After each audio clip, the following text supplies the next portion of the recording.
Have you ever had someone open up to you? Did you comfort them by saying something nice? This is especially true when someone feels a bit down. We try to comfort them with our words. You might offer some advice to your best friend to give them some perspective, but sometimes these comforting words don't help and in fact might hurt them more. So with that said, to avoid slipping, here are 7 comforting words that are actually harmful and what you might want to do or say instead. Number 1, it's okay, you'll get over it.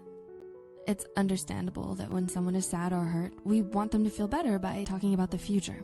Maybe you want them to know that they will move on and get over their feelings. But when someone is opening up to you, you can't just tell them they'll move on. According to clinical psychologist Dr. Friedman, telling a person to move on is counterproductive, since it will only suppress their feelings and never really process them. This would make them hold on to these negative emotions, which might come back in the future. Instead, try saying, "You have the right to feel that way," or "What you're feeling is valid." This way, they're given the time and space to process those emotions. Number 2, there are people that are dying. Okay, maybe not exactly those words, but try not to diminish people's feelings. It's like saying other people have bigger problems. The intention is to let the person know that they're gonna be fine, but this isn't the way to comfort someone. Of course, there will always be someone far worse off, but this doesn't make this person's feelings invalid. Saying this makes them think what they feel is less important, improper even. They might feel bad for having those emotions and become fearful of opening up in the future in case they're invalidated again. You could try saying, "What can I do to help you?" This could mean that you're open to giving them a hand when they need you to. Number 3, what you need to do is, giving advice isn't necessarily bad, but when someone is opening up to you, advice might make them think that they're not trying hard enough or that the situation is their fault and that they're the problem. When we want a person to change their behavior, we don't tell them what to do, but help their motivation to truly change their behavior. So maybe let them decide on their own because no one knows them better than themselves. Number 4, I went through the same thing. Sometimes when a person is opening up to you, you also want to tell them a story that shows you can relate. But this isn't comforting them. It's a way of avoiding a conversation with them and leads to minimizing their feelings. It also leads to toxic positivity and might prevent them from actually asking for help and dealing with their feelings because you didn't need to.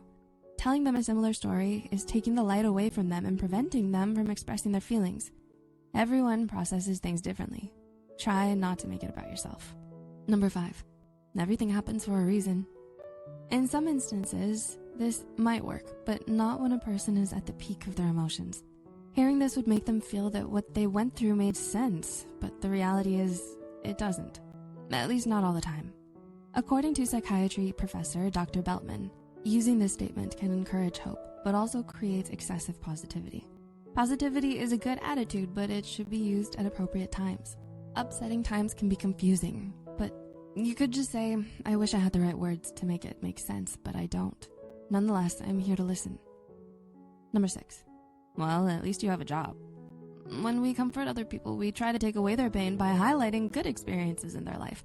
But by doing this, you're minimizing a person's experience and invalidating their painful experiences, which might even make them feel like they're being ungrateful for the good stuff in life.